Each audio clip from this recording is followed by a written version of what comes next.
Sritinon ning pasewakan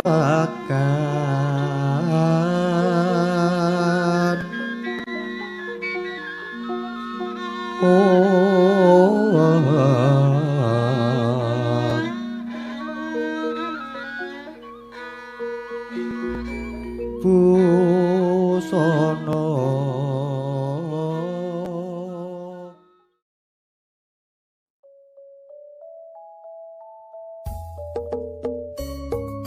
Bismillahirrahmanirrahim. Assalamualaikum warahmatullahi wabarakatuh. Saya ucapkan selamat datang kembali kepada semua teman-teman channel Garuda Perang Official dimanapun kalian berada ya. Saya ucapkan minal aizin wal faizin, mohon maaf lahir dan batin ya teman-teman ya. Oke teman-teman, jadi hari ini saya akan membawakan cerita tentang sosok Djoko Samudro untuk episode yang ke-16 ya. Oke, seperti apa ceritanya? Kita langsung dengarkan bersama-sama ya teman-teman ya.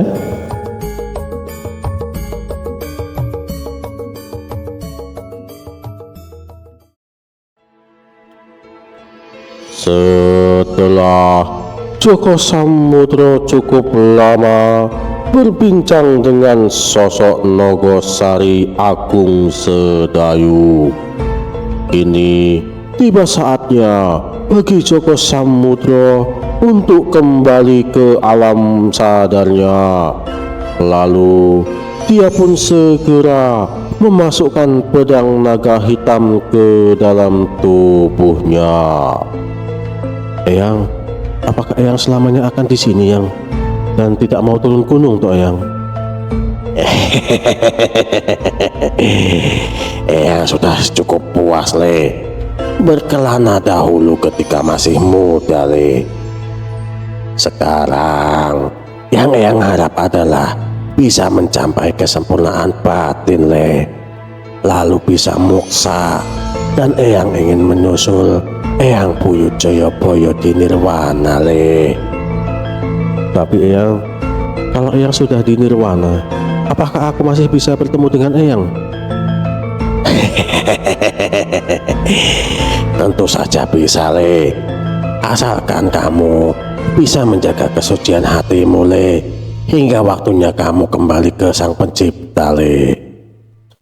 Ojo milik barang kang melok le, jangan tergiur dengan barang yang bergemilau, terutama barang yang bukan milikmu sendiri. Amarga menungso mengunduh wohing pakarti le, nasib baik burukmu itu akibat dari perbuatanmu sendiri le. Ojo dadi wong sing rumangsa iso lan rumangsa pinter, nanging dadi wong sing iso pinter rumangsa le. Jangan jadi orang yang merasa bisa dan merasa pintar, tetapi jadilah orang yang bisa pintar merasa le. Apakah kamu paham kata-kata Eyang le? Iya Eyang, aku akan ingat semua kata-kata Eyang dan akan aku jadikan pedoman hidup Eyang. Bagus le. Dan satu lagi le, jangan asal membunuh musuh, pastikan dulu benar tidaknya kejahatannya itu le. Kalau benar-benar sudah kelewatan, maka jangan kasih ampun. Dan Eyang ada satu titipan dari ayahmu le, terimalah le.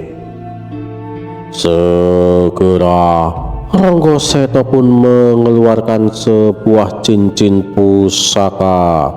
Terlihat cincin itu berwarna biru terang.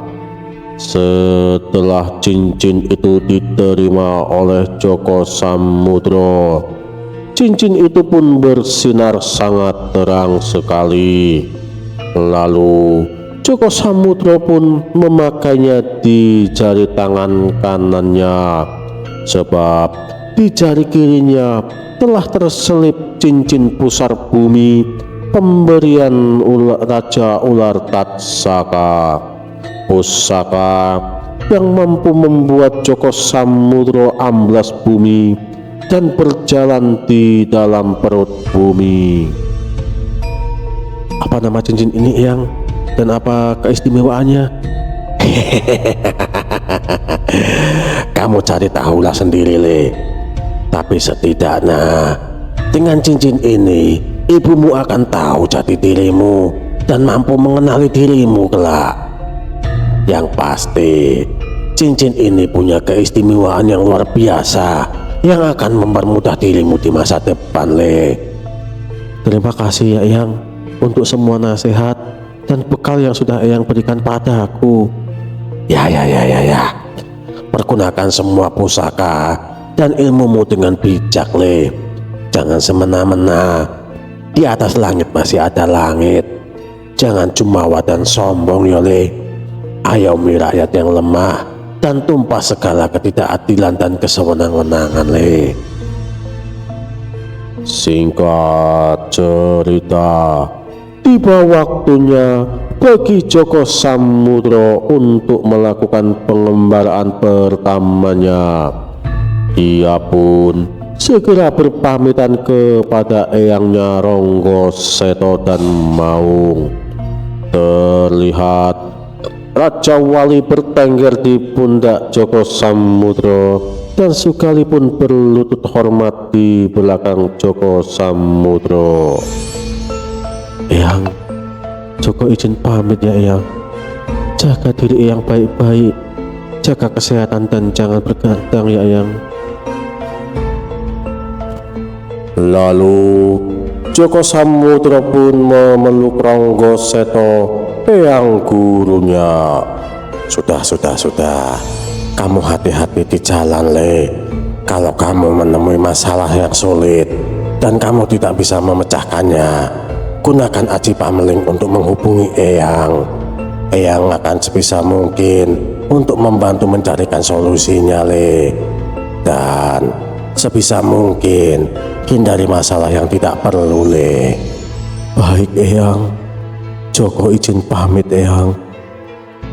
Joko Samudro pun segera melangkah mundur dan membalikkan badannya untuk segera melanjutkan perjalanannya. Dia ditemani oleh Raja Wali dan Sukali. Setelah tiba di persimpangan jalan, Joko Samudro pun menghentikan langkahnya dan memanggil Sukali.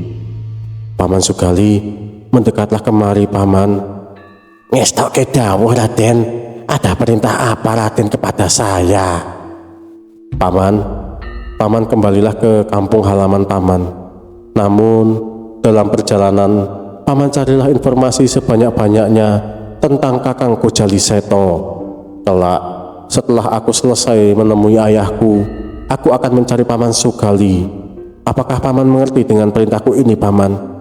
Ampun, Raden. Paman mengerti, namun apakah tidak mengapa, Raden, tidak ditemani dalam perjalanan ini? Tidak mengapa, Paman. Ada Raja Wali yang menemaniku. Paman jangan khawatir. Baiklah, Raden. Saya akan mengikuti semua perintah Raden. Hamba izin pamit, Raden. Setelah Sukali mengambil arah ke kanan, Joko Samudro pun segera mengambil langkah ke kiri, arah yang sudah dipesankan oleh Ronggo Seto, yaitu arah kerajaan Galunggung. Setibanya di warung makan, Joko Samudro pun mampir ke warung tersebut dan memesan beberapa makanan. Terlihat ada beberapa pria yang sedang mengobrol serius di dekat meja Joko Samudro. Kang, kampung kita sudah 3 bulan ini sudah tidak aman, Kang. Banyak anak-anak muda yang hilang mendadak, Kang. Bahkan ada beberapa yang sudah beristri juga ikut menghilang, Kang. Namun rata-rata usianya masih sangat muda, Kang. Iya benar, Kang Woto. Belum ada seminggu, adik laki-lakiku juga menghilang, Kang. Dia sudah biasa setelah ke sawah itu akan pergi mencari rumput di tepian hutan, Kang. Dan sekalian mencari kayu bakar. Namun seminggu yang lalu dia pergi dan tidak pernah kembali lagi, Kakang. Sudah banyak upaya sampai memanggil orang pintar, juga tidak ada hasil, Kang. Saya dengar Ki Demang Sigit Waluyo sudah melaporkan ini kepada pihak istana, Kang. Dan kabarnya ada 40 orang yang ditugaskan untuk menyelidiki kasus ini. Namun hasilnya justru sangat mengejutkan, Kang. Mereka tidak ada yang kembali, Kang. Setelah memasuki area hutan larangan, dipercaya mereka semua mati oleh makhluk buas, Kang, yang berkuasa di hutan larangan itu. Saya yakin warga kita juga hilang juga oleh makhluk buas itu, Kang. Maksudmu macan gitu, Kang Karyo? Bukan, Kang.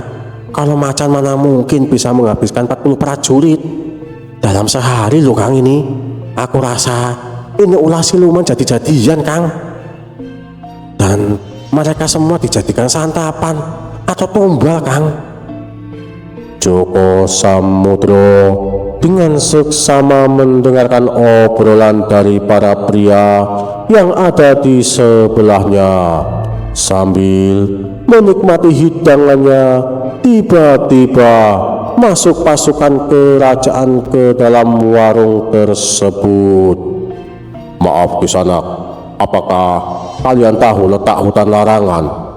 Maaf Tuan, kami tahu. Tuan berjalanlah ke arah utara, Tuan. Setelah melihat sungai kecil, maka di seberangnya adalah hutan larangan itu, Tuan. Apakah Kisanak bersedia mengantarkan kami hingga masuk ke dalam hutan larangan? Nanti saya akan beli imbalan beberapa koin emas, Kisanak.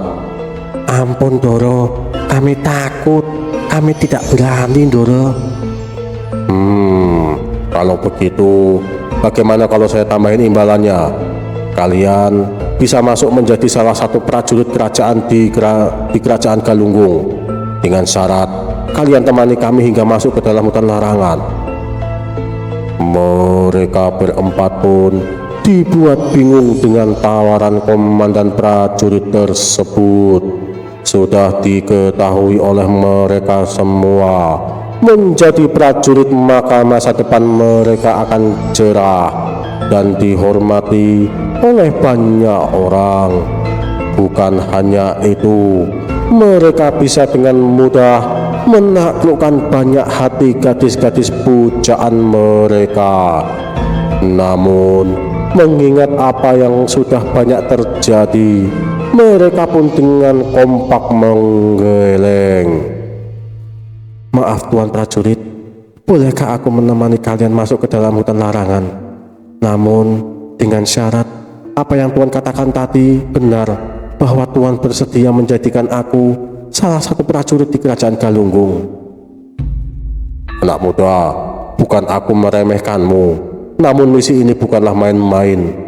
Aku takut kamu akan lari terkencing-kencing sebelum memasuki hutan larangan. Maaf Paman prajurit, andaikan ada hal buruk yang terjadi, aku tidak akan menyalahkan kalian.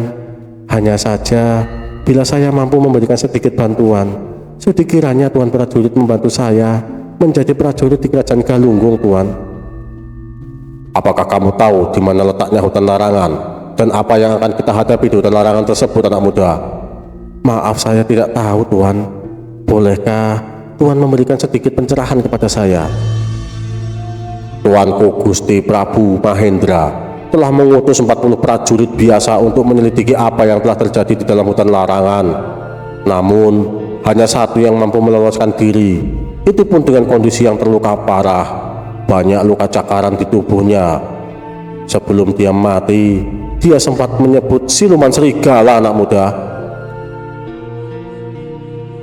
Mendengar cerita komandan prajurit itu, Joko Samudro sempat merasa terkejut, sebab yang dia tahu Raja Kerajaan Galunggung adalah Prabu Sanjaya yang tidak lain adalah kakeknya sendiri. Namun, kenapa barusan prajurit tersebut menyebutnya adalah Mahendra? Namun, pertanyaan itu sementara ia simpan di dalam hati dan akan mencari tahu nanti dalam perjalanan. Lalu Tuan, apa rencana Tuan prajurit? Dengarkan baik-baik anak muda. Kami adalah pasukan khusus kerajaan. Kami adalah yang terkuat di kesatuan keprajuritan. Namun, karena ada konflik di perbatasan, maka banyak rekan-rekan kami yang dikirim ke sana. Dan hanya kami yang dikirim ke sini untuk mengatasi masalah di hutan larangan ini. Jadi, kami berencana untuk melakukan penyergapan kepada siluman serigala tersebut dengan jala sutra dewa. Namun, jujur saja anak muda, kami butuh umpan untuk memancing munculnya siluman tersebut. Setelah mereka muncul, maka kami akan segera keluar dan menangkap mereka semua anak muda. Apakah kamu masih berani mengambil misi ini anak muda? Hamba bersedia Tuan, asal Tuan tidak mengingkar janji. Baguslah anak muda, aku bangga dengan keberanianmu. Siapa namamu anak muda?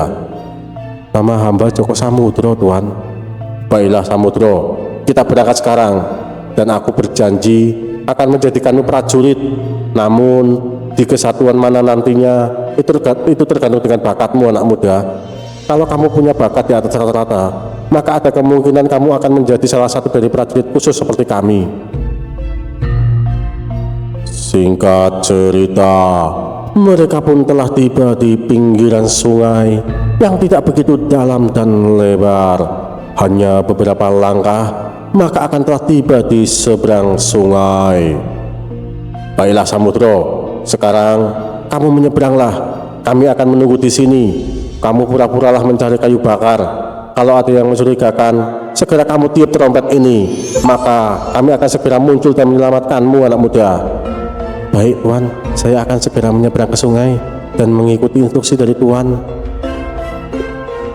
Tanpa diketahui oleh para prajurit, sejak awal Joko Samudro sebelum memasuki rumah makan, dia telah menyuruh Raja Wali untuk mengecek situasi di sekitar, dan dia mampu berkomunikasi jarak jauh dengan Raja Wali menggunakan aji pamling.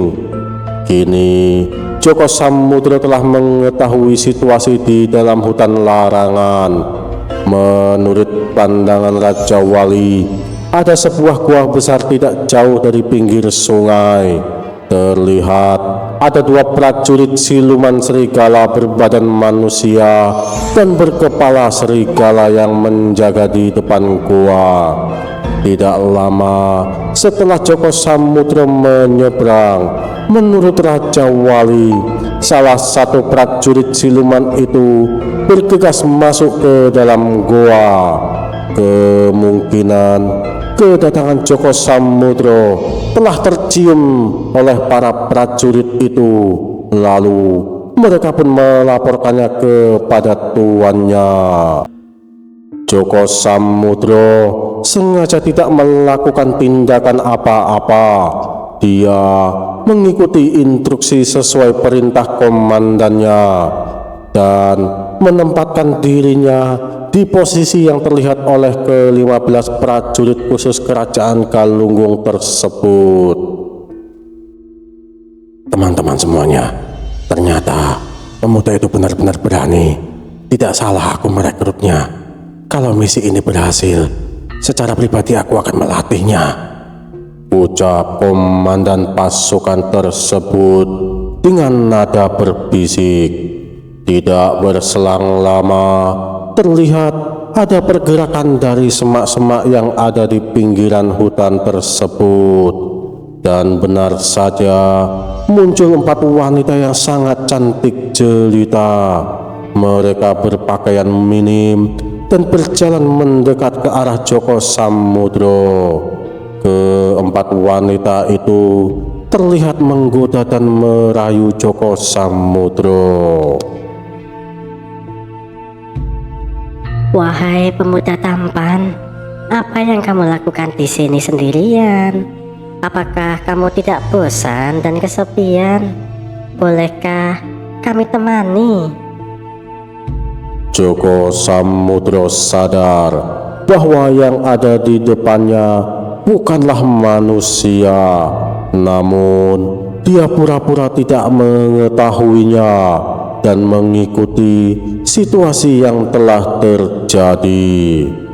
Waduh, beruntung sekali pemuda desa seperti saya bisa bertemu dan ditemani oleh 4 wanita cantik. Apakah nona-nona ini tidak keberatan menemani saya? Tentu saja tidak, Tuan Muda. Tuan Muda begitu tampan dan gagah. Kami sangat beruntung bisa bertemu denganmu. Bisa saja nona-nona ini menggoda aku. Aku jadi malu.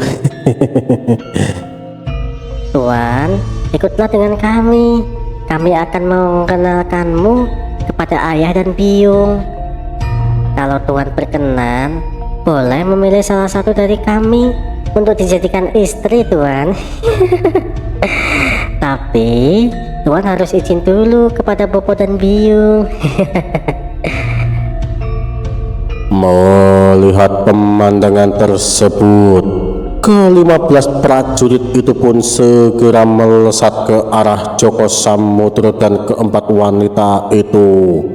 Segera komandan pasukan yang bernama Warsito itu pun segera melepaskan jaring Jala Sutra Dewa untuk meringkus ke-4 wanita itu. Dan benar saja, ke-4 wanita itu tidak berkutik di hadapan Warsito. Dan ke-4 wanita itu terlihat sangat marah dirinya diperlakukan seperti itu. Apa mau kalian? Kenapa kalian menangkap kami? Apa salah kami, Tuan? Kamu tidak perlu berpura-pura lugu, siluman sialan. Tunjukkan wajah aslimu, ucap Warsito dengan tegas. ke-4 wanita itu pun malah tertawa dengan sangat lantang mendengar pertanyaan dari Warsito.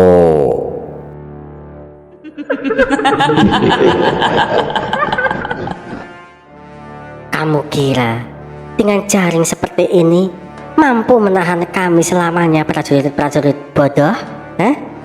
Dan kamu pemuda bodoh, tunggu saja. Kamu akan menjadi santapan terakhir.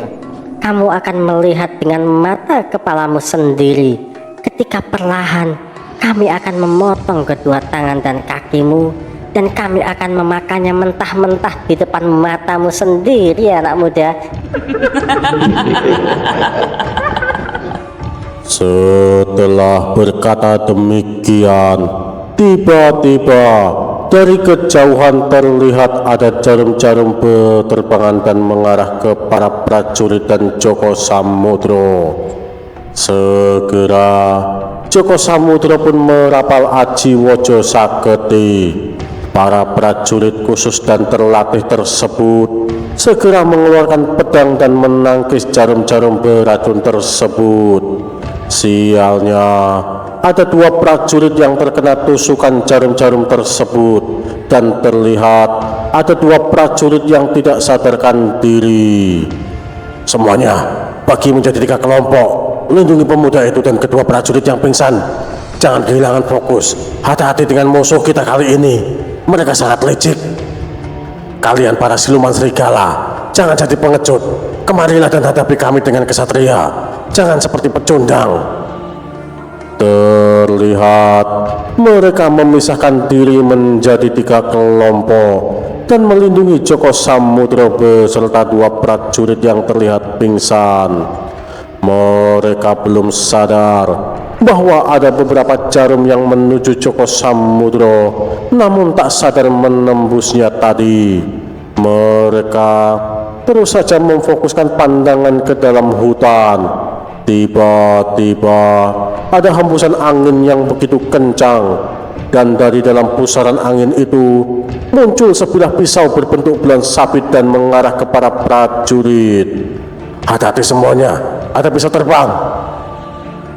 Mereka semua secara bersamaan menunduk dan menghindar dari pusaran pisau terbang tersebut.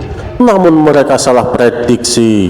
Pisau itu bukanlah menuju ke arah mereka, namun menuju jaring yang membungkus 4 wanita siluman serigala tersebut dan merobek jaringnya.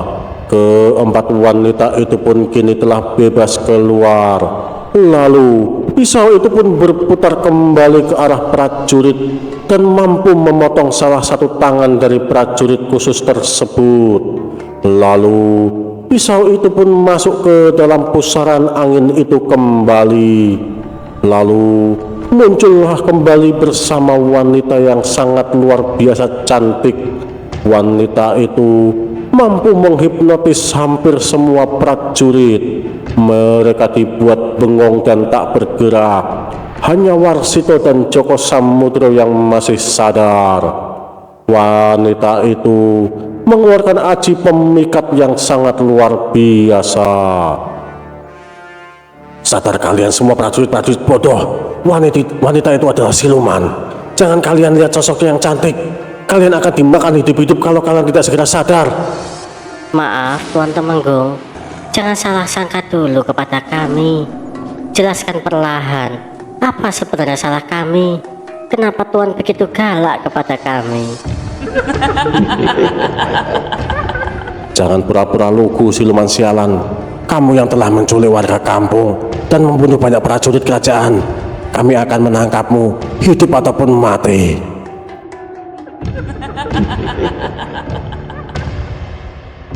Kamu minta bukti ya? Pedang ini buktinya. Segera Tumenggung Warsito pun segera melesat ke arah sosok wanita itu dan berniat menyerangnya. Tanpa diduga, dari samping dia diserang oleh 4 wanita cantik bawahan dari Ratu Siluman tersebut. Tumenggung Warsito telat menyadarinya dan kini dia tidak mampu untuk menghindari serangan dari keempat wanita siluman tersebut. Dia pun terlempar dan muntah darah. Joko Samudro segera mendekat ke arah Tumenggung Warsito dan memberikan butiran obat. Tuan Temenggung, minumlah obat ini dulu Tuan. Tuan sembuhkan dulu luka-lukanya. Aku yang akan menghadapi mereka Tuan. Kamu lalailah Samudro, mereka bukan tandinganmu. Tuan tenang saja, aku punya rencana sendiri Tuan. Wahai kamu Ratu Cantik, tolong lepaskan kami. Kami minta maaf atas kesalahpahaman ini. Kami tidak berniat mengganggu Ratu. Lucu sekali kamu pemuda tampan. Berani kemari, berarti sudah siap mati.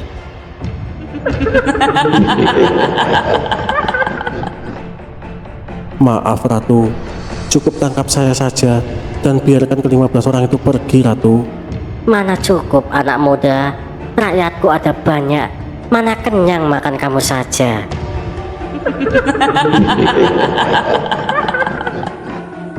Ternyata mereka siluman pemakan manusia. Aku harus menumpas mereka semua, ucap Joko Samudro perlahan di dalam hatinya. Baiklah kalau begitu, maka aku akan melawan Ratu. Oke teman-teman, saya akhiri video hari ini cukup sampai di sini dulu ya.